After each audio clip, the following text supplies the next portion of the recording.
নমস্কার বন্ধুরা। দেবলোকের সবচেয়ে বড়, সবচেয়ে রহস্যময় এবং সবচেয়ে ধুমধাম করে হওয়া বিয়ে কোনটা জানেন? শিব এবং পার্বতীর বিয়ে। কিন্তু আমরা কি এই বিয়ের পেছনে আসল রহস্য আর অজানা ইতিহাস জানি? কেন মহাদেবকে বিয়ে করার জন্য রাজকন্যা পার্বতীকে কঠোর তপস্যা করতে হয়েছিল? আর কেনই বা শিবের বরযাত্রী দেখে হিমালয় রাজ্যের প্রাসাদের সবাই ভয় জ্ঞান হারিয়েছিল? আজকের ব্লগে আমরা জানব দেবলোকের এই শ্রেষ্ঠ বিবাহের এমন কিছু অজানা ইতিহাস যা আপনি আগে কখনো শুনেননি। এই ভিডিওটি একদম শেষ পর্যন্ত দেখুন। গল্পটা শুরু হয় দেবী সতীর দেহত্যাগের পর থেকে। মহাদেব তখন গভীর বৈরাগ্যে মগ্ন, কিন্তু তার মধ্যেই জন্ম দেন পর্বতরাজ হিমালয়ের কন্যা পার্বতী। তিনি মনে প্রাণে শুধু শিবকেই স্বামী হিসাবে চেয়েছিলেন, কিন্তু মহাদেবকে ধ্যান থেকে জাগানো কি এতই সহজ? দেবী পার্বতী রাজপ্রাসাদের সমস্ত সুখ স্বাচ্ছন্দ্য ত্যাগ করে ঘন জঙ্গলে গিয়ে বছরের পর বছর কঠোর তপস্যা শুরু করেন। তীব্র শীতে, বৃষ্টি, ঝড়, এমনকি না খেয়েও তিনি ধ্যান চালিয়ে যান। শেষমেশ মহাদেব তার পরীক্ষা নিতে ছদ্মবেশে আসেন এবং নিজের নিন্দাই করতে শুরু করেন। কিন্তু পার্বতীর অটুট ভক্তি দেখে মহাদেব বাধ্য হন তার বিয়ের প্রস্তাব স্বীকার করতে। এবার আসা যাক বিয়ের দিন। ট্র্যাডিশনাল বিয়েতে বরযাত্রী কেমন হয়? সুন্দর সেজে গুজে ভদ্রলোকেরা আসেন, তাই তো?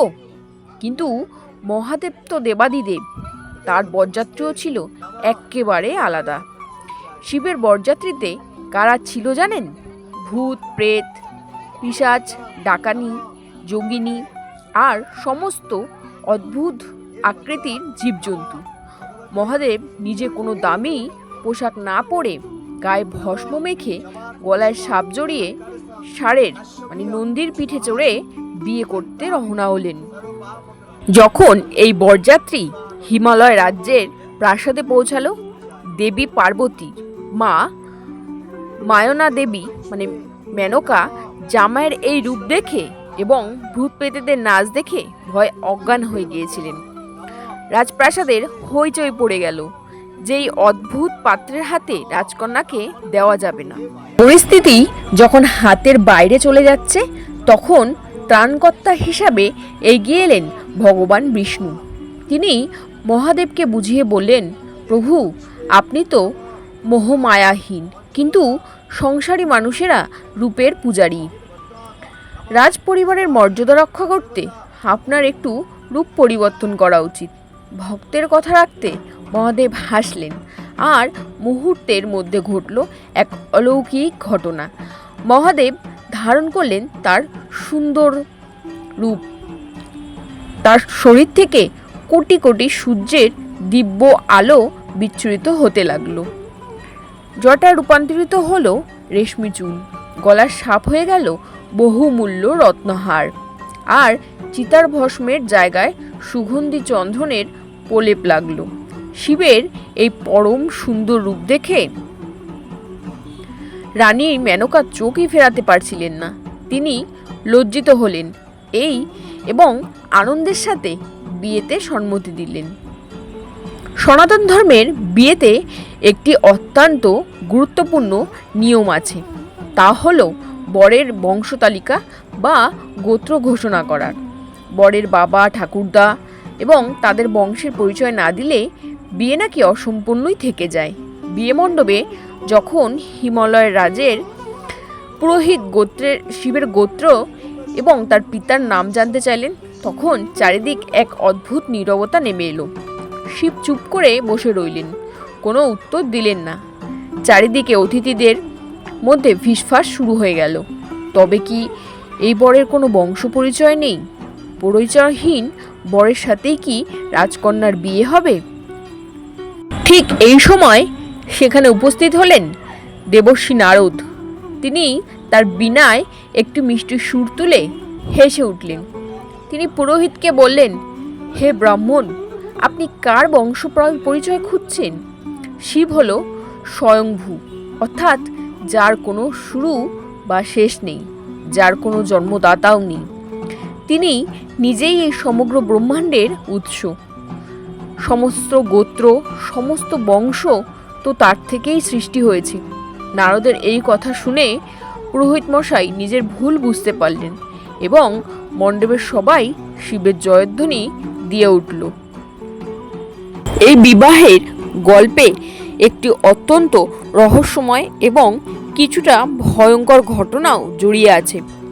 পুরাণ মতে শিব ও পার্বতীর এই অলৌকিক রূপ এবং বিবাহ উৎস দেখে স্বয়ং সৃষ্টিকর্তা ব্রহ্মা ক্ষণিকের জন্য মোহগ্রস্ত হয়ে পড়েছিলেন। দেবী পার্বতীর অনন্য সৌন্দর্যের দিকে তাকিয়ে ব্রহ্মার মনে এক অনুচিত চিন্তার উদয় হয়, যার ফলে তার একটি অতিরিক্ত পঞ্চম মস্তক গজিয়ে ওঠে। মহাদেব, যিনি অন্তর্যামী, তিনি ব্রহ্মার এই চারিত্রিক বিচ্যুতি বা অহংকার তৎক্ষণাৎ ধরে ফেলেন। বিবাহ মণ্ডপের পবিত্রতা রক্ষা করতে এবং ব্রহ্মাকে এই অধম থেকে মুক্ত করতে শিব চরম ক্ষুদ্র হন। তিনি তার হাতে একটি নখ দিয়ে ব্রহ্মার সেই পঞ্চম মাথাটি কেটে ফেলেন। এই ঘটনার মাধ্যমে শিব সমস্ত দেবলোককে বার্তা দিয়েছিলেন যে বিবাহ একটি অত্যন্ত পবিত্র বন্ধন। এখানে কোনো ধরনের মিল বা কুৎসিত কামনার স্থান নেই। সব বাধা পেরিয়ে যখন শুভদৃষ্টি ও মালাবদন সম্পন্ন হলো, তখন দেবতারা এই বিবাহকে স্মরণীয় রাখতে মহাশূন্যে এক অদ্ভুত অপূর্ব সাংস্কৃতিক অনুষ্ঠানের আয়োজন করেছিলেন। এটি ছিল সৃষ্টির ইতিহাসের প্রথম মহাজাগতিক কনসার্ট। গান্ধর্ব ও অপ্সরাদের নৃত্যের পাশাপাশি স্বয়ং ভগবান বিষ্ণু একটি বিশেষ বাদ্যযন্ত্র বাজিয়েছিলেন এবং নারদ মুনিও গান গেয়েছিলেন।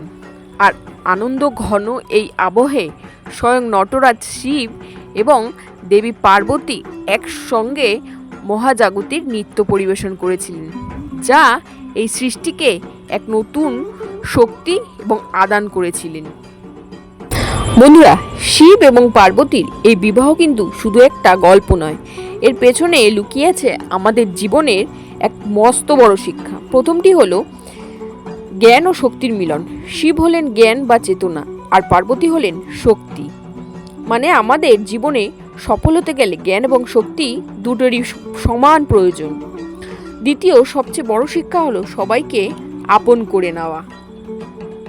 শিব তার বিয়েতে ভূত, প্রেতাত্মা, বরযাত্রী এনে সমাজকে দেখিয়ে দিয়েছিলেন যে যাদের আমরা অবহেলা করি, কুৎসিত বা অপয়া বলে দূরে ঠেলে দিই ঈশ্বরের দরবারে, কিন্তু তারাই কেউ ফেলনা নয়।